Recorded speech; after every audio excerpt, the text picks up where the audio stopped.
Hello friends, welcome to Crazy Defense YouTube channel. Friends সকল আজি মই আলোচনা কৰিম অসম পুলিচৰ ওপৰত স্পেশাল জিকে আৰু আজিৰ কোৱেশ্চনবোৰ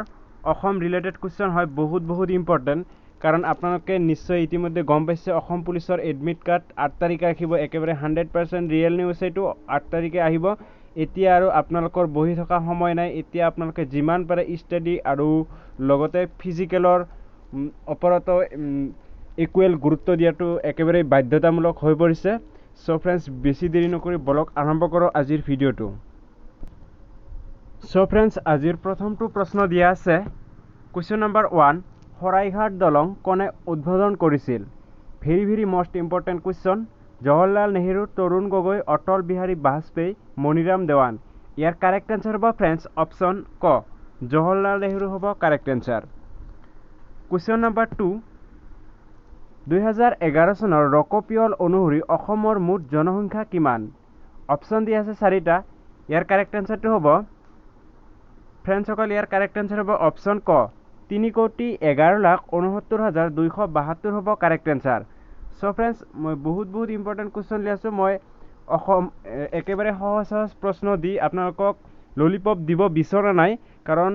আপোনালোকৰ এটা লাইফৰ কথা আছে তাৰ ওপৰত মই ভিত্তি কৰি যিবিলাক কোৱেশ্চন মানে 99% 100% অহাৰ চান্স আছে তেনেকুৱা কোৱেশ্চনে মই সিলেক্ট কৰি মই বাছি মই ভিডিওটো বনাইছো আশা কৰো আপোনালোকৰ বহুত হেল্পফুল হ'ব কোৱেশ্চন নম্বৰ 3 লৈ আহিছো কোৱেশ্চন নম্বৰ 3 দি আছে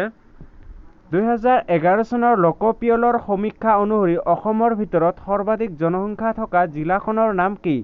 গোৱালপাৰা নগাঁও তিনিচুকীয়া কাছাৰ ইয়াৰ শুদ্ধ উত্তৰটো হ'ব ফ্ৰেন্ডস অপশন খ নগাঁও হ'ব শুদ্ধ উত্তৰ কোৱেশ্চন নম্বৰ 4 দি আছে 2001 পৰা 2011 চনৰ ভিতৰত অসমত জনসংখ্যা বৃদ্ধিৰ শতকৰা হাৰ কিমান অপশন দি আছে 16.31 15.32 16.93 12.93 ইয়াৰ শুদ্ধ উত্তৰটো হ'ব ফ্ৰেন্ডস 16.93 অপশন গ হ'ব কাৰেক্ট আনসাৰ সো ফ্ৰেন্ডস আজি মই অসমৰ এই লোকপিয়লৰ ওপৰতে কোৱেশ্চনবোৰ লৈ আহিছো কাৰণ টপিক হিচাপে কোৱেশ্চনবোৰ দিলে আপোনালোকৰ নোট কৰি লোৱাত আৰু পঢ়াত বহুত ভাল হ'ব গতিকে এই টপিকটো বহুত ইম্পৰ্টেন্ট হয় কাৰণ এই টপিকটোৰ পৰা এটা কোৱেশ্চন অসম পুলিচৰ এক্সামত দেখা পাব একেবাৰে 110% কোৱেশ্চন নম্বৰ 5 2011 চনৰ লোকপিয়ল অনুসৰি অসমত শিক্ষিতৰ হাৰ কিমান 2011 পিছত যেহেতু এতিয়ালৈকে আৰু লোকপিয়ল হোৱা নাই কাৰণ লোকপিয়ল 10 বছৰৰ মূৰেহে হয় অপশন দিয়া আছে 73.18 70.28 68.29 73.81 ইয়াৰ শুদ্ধ উত্তৰটো হ'ব ফ্ৰেন্ডস 73.18 অপশন ক হ'ব correct answer so next question লৈ কোৱেশ্চন নম্বৰ 6 দিয়া আছে অসমৰ কোনখন জিলাত পুৰুষ আৰু মহিলাৰ অনুপাতৰ হাৰ সৰ্বাধিক very most important question option Nagaon Dhubri Cachar আৰু গোৱালপাৰা শুদ্ধ উত্তৰটো হ'ব ফ্ৰেন্ডস অপশন ঘ গোৱালপাৰা হ'ব ৰাইট আনসাৰ কোৱেশ্চন নম্বৰ 7 লোকপিয়ল কিমান বছৰৰ মূৰে হয় অলপ আগতে মই কৈছোৱে 10 বছৰ 5 বছৰ 6 বছৰ 4 বছৰ এটো এটা সিম্পল প্ৰশ্ন অপশন ক হ'ব কাৰেক্ট আনসাৰ 10 বছৰৰ মূৰে লোকপিয়ল হয় কোৱেশ্চন নম্বৰ 8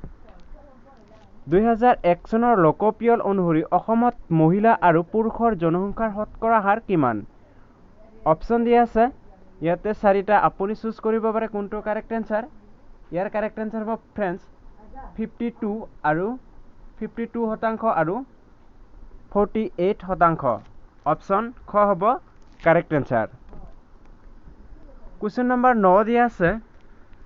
অসমৰ জাতীয় সংগীতৰ ৰচক কোন লক্ষ্মীনাথ বেজবৰুৱা হেমচন্দ্ৰ বৰুৱা ৰহৰাজ Bezbaroa Jyotiprasad Agarwala correct answer option ক অসমৰ জাতীয় সংগীত অ মোৰ আপোনাৰ দেশ ৰচক হ'ল লক্ষ্মীনাথ বেজবৰুৱা কোৱেশ্চন নম্বৰ 10 দি আছে অসমৰ জাতীয় প্ৰতীক কি ময়ূৰ বাঘ কপৌ ফুল এশিঙীয়া গড় আমি সকলোৱে জানো অসমৰ জাতীয় প্ৰতীক কি এশিঙীয়া গড় যি কাজিৰঙা বিখ্যাত নেক্সট কোৱেশ্চন লৈ আহিছো কুৱেশ্যন নম্বৰ 11 দিয়া আছে অসমৰ কোনখন জিলাত গৰম পানীৰ উঁহ আছে Nagaon Dhubri Karbi Anglong Golaghat very very important question friends এই কুৱেশ্যনটো যোৱাবাৰ এবিধ আহিছিলে 2015 চনত হোৱা এবিধ এই কুৱেশ্যনটো আহিছিলে ইয়াৰ শুদ্ধ উত্তৰটো হ'ব ফ্ৰেণ্ডছ অপশ্যন গ কাৰ্বি আংলং জিলাত গৰম পানীৰ উঁহ আছে গিবন অভয়াৰণ্যত কুৱেশ্যন নম্বৰ 12 দি আছে বদৰপুৰ উত্তৰ পূব ৰেলৱেৰ এটা বৃহৎ জংচন ই অসমৰ কোনখন জিলাত অৱস্থিত কৰিমগঞ্জ বঙাইগাঁও গোৱালপাৰা কোকৰাঝাৰ শুদ্ধ উত্তৰটো হ'ব ফ্ৰেণ্ডছ অপশ্যন ক কৰিমগঞ্জ জিলাত অৱস্থিত কুৱেশ্যন নম্বৰ 13